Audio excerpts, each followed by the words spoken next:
En el vasto y polvoriento paisaje del oeste americano en 1872, donde las montañas rocosas se encontraban con las interminables llanuras del territorio de Colorado, vivía un joven ranchero llamado Elijah Thorne, con 25 años, y Laiche había heredado una modesta extensión de tierra de su difunto padre, un veterano de la guerra civil que había buscado consuelo en la frontera salvaje después de los horrores de Gettysburg, y Laiche era alto y de hombros anchos, con el cabello aclarado por el sol y ojos tan azules como el cielo sobre las praderas. Era un hombre de pocas palabras, moldeado por el aislamiento de la vida fronteriza, donde la supervivencia significaba trabajo duro desde el amanecer hasta el atardecer, pero bajo su rudo exterior latía un corazón que anhelaba algo más que arreos de ganado y cercas de alambre de púas. El territorio era un polvorín de tensiones, pues los colonos blancos llegaban en masa, impulsados por sueños de oro y tierra, chocando con las tribus indígenas que habían llamado hogar a aquellas tierras durante siglos.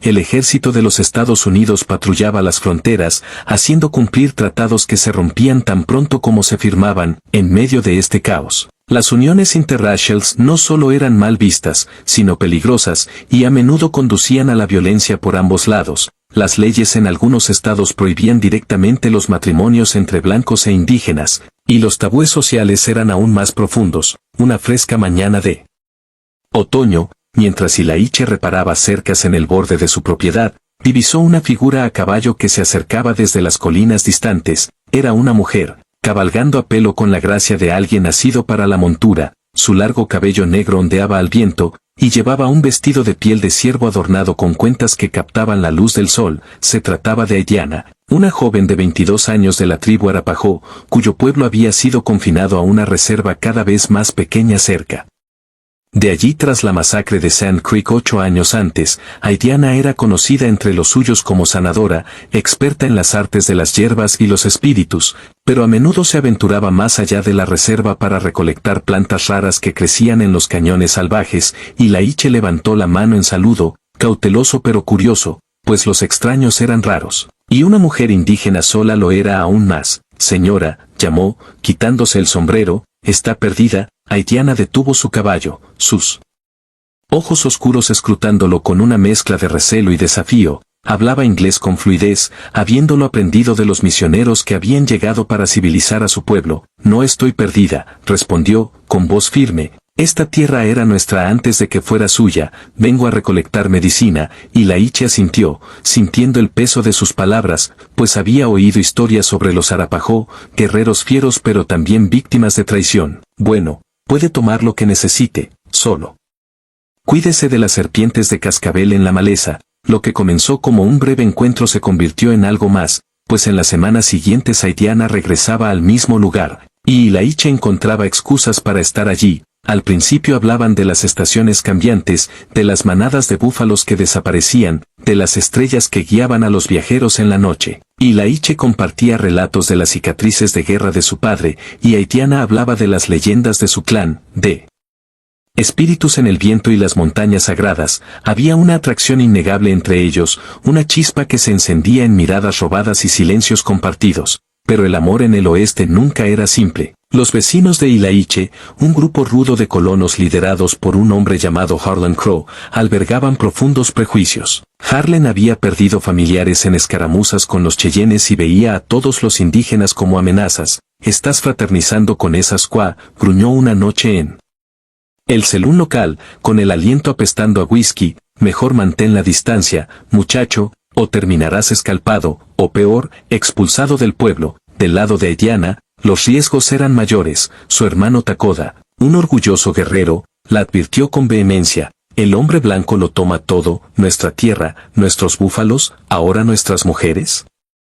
Te usará y te descartará, hermana, nuestro pueblo ya ha sufrido bastante». Sin embargo, el corazón desafía las advertencias. Una noche iluminada por la luna, bajo un dosel de estrellas, Laiche y Diana se encontraron en un bosquecillo oculto junto a un arroyo caudaloso. El aire estaba cargado con el aroma de pinos y flores silvestres. «No me importan las líneas que trazan», susurró Laiche, tomando su mano. «Tú eres lo primero real que he sentido desde que murió mi padre». Los ojos de Diana brillaron con lágrimas. «Y tú me ves, no como enemiga, sino como soy, pero este amor es como el río en crecida, Podría ahogarnos a ambos. Su primer beso fue tentativo, luego ferviente, una llama prohibida en la oscuridad. Durante meses, robaron momentos juntos, cabalgatas por cañones donde nadie podía verlos, noches envueltos en mantas compartiendo sueños de una vida sin ataduras por el odio. Ilaiche le enseñó a leer los viejos libros de su padre, y Aitiana le mostró cómo rastrear ciervos y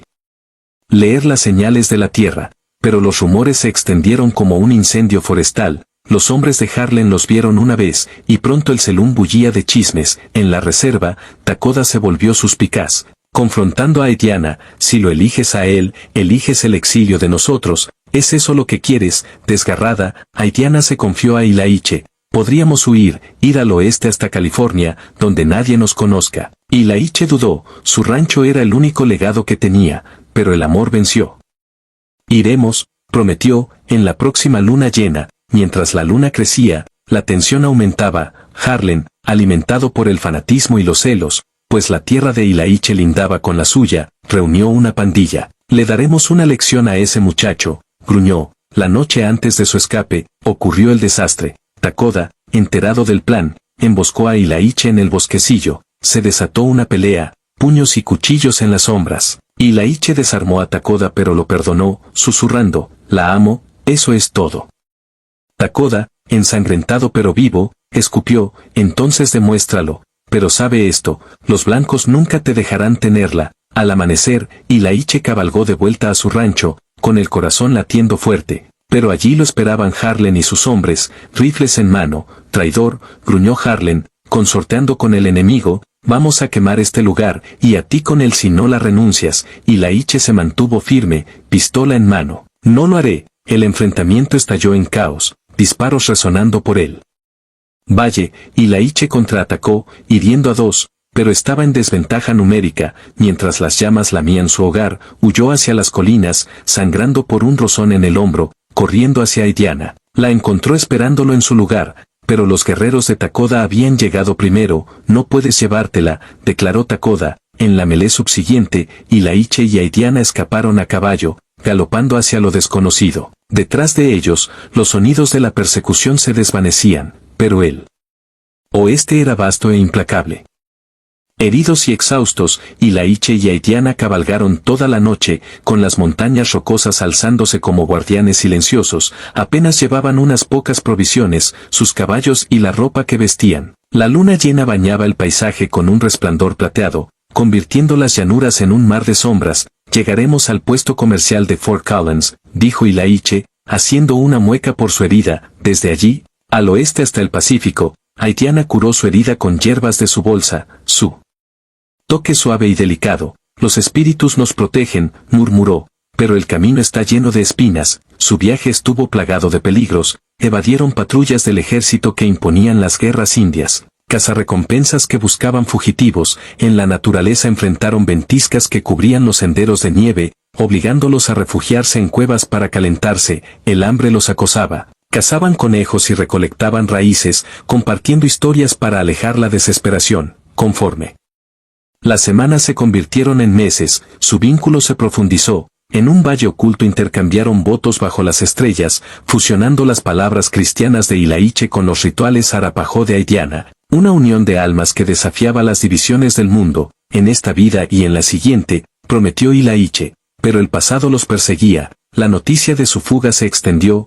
Harlem, habiendo sobrevivido al tiroteo, puso precio a la cabeza de Ilaiche, llamándolo desertor y ladrón. Takoda, con el corazón roto pero decidido, lideró un pequeño grupo para rescatar a su hermana, viéndola su elección como una traición a su herencia. Un día fatídico, al cruzar al territorio de Utah, fueron emboscados. La pandilla de Harlem, avisada por un guía traicionero, rodeó su campamento. Se acabó el camino. Enamorado, se rió Harlem, rifle en mano. Estallaron los disparos, y Ilaiche protegió a Aitiana, recibiendo una bala en el brazo. Ella luchó con fiereza, usando un cuchillo para derribar a un atacante. En el caos escaparon de nuevo, pero Aitiana resultó rosada, la sangre manchando su vestido. Avanzando cojeando, llegaron a un asentamiento mormón donde extraños amables les ofrecieron refugio. Allí, en una sencilla cabaña, Aitiana descubrió que estaba encinta. La alegría se mezcló con el temor. Nuestro bebé conocerá ambos mundos, dijo, con la mano sobre su vientre. Los ojos de Ilaiche se llenaron de maravilla. Un nuevo comienzo. Pero el destino volvió a torcerse. Takoda los alcanzó. No con violencia, sino con palabras. A solas con Aidiana, suplicó, vuelve a casa, el niño pertenece a nosotros, los blancos lo rechazarán. Las lágrimas corrían por el rostro de ella. El niño pertenece al amor, hermano. No a un solo lado. Takoda, viendo su determinación, cedió. Entonces vayan, pero recuerden nuestras canciones. Mientras seguían hacia el oeste, la persecución de Harlem se intensificó. En los desiertos de Nevada se avecinó el enfrentamiento final. Harlem los acorraló en un cañón, sus hombres bloqueando las salidas. ¿Crees que puedes mezclar sangre y salirte con la tuya?, rugió. Ilaiche, en desventaja numérica, se preparó para el fin. Pero en un giro inesperado, Takoda apareció con guerreros. No para luchar contra Ilaiche, sino contra Harlem. Esto es por mi hermana, gritó Takoda. Mientras volaban las flechas, la batalla fue brutal pero breve.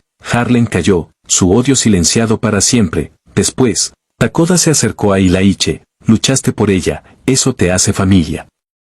Se estrecharon los brazos en una frágil tregua. Ilaiche y Aidiana llegaron a California, asentándose en un pueblo costero donde la diversidad florecía entre los restos de la fiebre del oro. Su hijo, nacido bajo cielos occidentales, creció escuchando relatos de dos mundos unidos. Años después, cuando el oeste se domesticó, su historia se convirtió en leyenda, un testimonio del amor que puenteó abismos. Desafiando lo imposible, en una tierra marcada por la historia, ellos tallaron un camino de esperanza, demostrando que incluso las llamas prohibidas podían iluminar el sendero.